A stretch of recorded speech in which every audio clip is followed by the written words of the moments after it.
17 दिसंबर को मध्य प्रदेश विधानसभा का विशेष सत्र है। पहली बैठक के 75 साल पूरे होने पर यह सत्र बुलाया गया है। मध्य प्रदेश के समग्र विकास पर इसी दौरान चर्चा होगी। मध्य प्रदेश की 16वीं विधानसभा का यह 8वां सत्र होगा।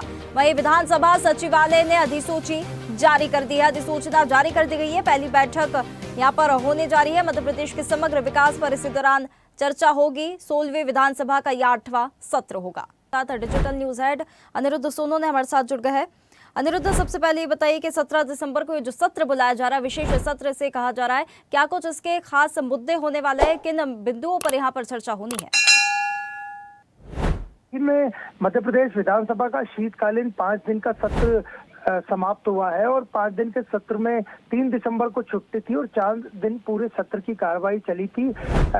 अलग अलग मुद्दों पे चर्चा हुई थी और अनुपूरक बजट पास हुआ था और इसके ठीक 12 दिन बाद यानी आने वाली 17 दिसंबर को 1 दिन का विशेष सत्र बुलाया गया है। विधानसभा सचिवालय ने इसकी अधिसूचना जारी कर दी है कि 17 दिसंबर को विधानसभा का विशेष सत्र होगा। 16वीं विधानसभा का यह 8वां सत्र होगा और खास बात है कि इसी दिन मध्य प्रदेश विधानसभा की पहली बैठक के 75 साल भी पूरे हो रहे हैं और ये सत्र केवल 1 दिन का रहेगा, जिसमें मध्य प्रदेश को विकसित बनाने, आत्मनिर्भर और समृद्ध राज्य बनाने पर चर्चा होगी और ये पूरी चर्चा दिन भर चलेगी। तो मध्य प्रदेश विधानसभा के लिहाज से भी ये सत्र महत्वपूर्ण है और इसमें देखा जाए तो जो चर्चा होगी वो समृद्ध राज्य बनाने पे होगी और विभिन्न दलों के विधायकों को प्रदेश के विकास, अर्थव्यवस्था, रोजगार, किसानों, महिलाओं, युवाओं और बुनियादी ढांचे से जुड़े मुद्दों को अपने रखने का विधानसभा में मौका मिलेगा। और इस सत्र में जो विशेष सत्र 17 दिसंबर को होगा उसमें सरकार, डॉक्टर मोहन यादव की सरकार अपने पिछले 2 वर्षों में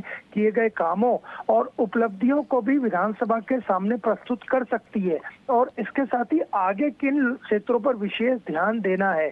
तो यह 1 दिन का सत्र छोटा जरूर है, लेकिन प्रदेश के आगे के विकास को लेकर इस पे महत्वपूर्ण विमर्श होगा और विधानसभा सचिवालय ने सत्र से संबंधित सभी तैयारियां पूरी कर ली है। बिल्कुल बिल्कुल अनिरुद्ध, तो देखिए समग्र विकास पर यहाँ पर चर्चा होनी है। कई ऐसे अहम बिंदु है जहाँ पर चर्चा होनी है। भविष्य में किस प्रकार की चीज़ों को ध्यान में रखकर यहाँ पर प्रशासन की बात हो, चाहे विकास की बात हो, उन्हें लेकर भी यहाँ पर चर्चा होगी। तो अब मान के चलिए कि ये जो सत्र है प्रदेश के लोकतांत्रिक इतिहास और विधायी परंपराओं को मजबूत करने की दिशा में एक अहम संदेश ये देता है। जी बिल्कुल, इसके पहले भी विशेष सत्र बुलाया जा चुका है, लेकिन इस बार जो सत्र बुलाया जा रहा है वो आगे का रोड मैप तय करने के लिए महत्वपूर्ण रहेगा और उसमें सत्तारूढ़ पक्ष दूसरे दलों के लोगों से भी सलाह मशवरा करेगा, उनके क्वेश्चंस को लेगा और इसमें सबसे मुख्य बात जो रहेगी, विकसित, आत्मनिर्भर और समृद्ध राज्य बनाने के लिए सरकार की भविष्य की योजनाएं, भविष्य की रणनीति, क्या योजनाएं चल रही हैं, इस पर बड़ी चर्चा होगी जो पूरे दिन भर 17 दिसंबर को विधानसभा, मध्य प्रदेश विधानसभा में चलेंगी। बिल्कुल, एक आखिरी सवाल अनिरुद्ध इसमें सामने आता है कि आम जनता के लिए सत्र से क्या कुछ सकारात्मक अपेक्षाएं जनता की जुड़ी हुई है? देखिए, सरकार ने ये सत्र बुलाया ही इसीलिए है और हाल ही में अभी विधानसभा का शीतकालीन सत्र समाप्त हुआ है। इसके तुरंत बाद और आज की बात करें तो आज 13 दिसंबर को मुख्यमंत्री डॉक्टर मोहन यादव को मुख्यमंत्री बने 2 वर्ष पूरे हो रहे हैं।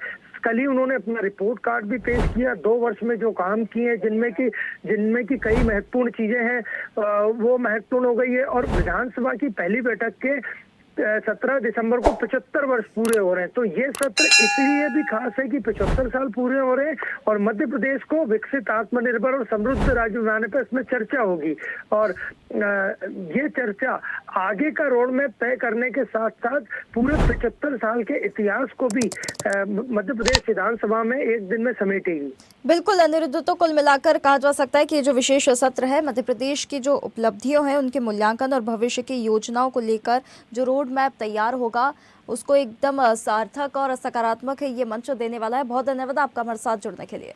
ताज़ा खबरों के लिए लाइक, फॉलो और यूट्यूब पर सब्सक्राइब कर बेल आइकन दबाएं। साथ ही हर अपडेट के लिए विजिट करें swdeshlive.com।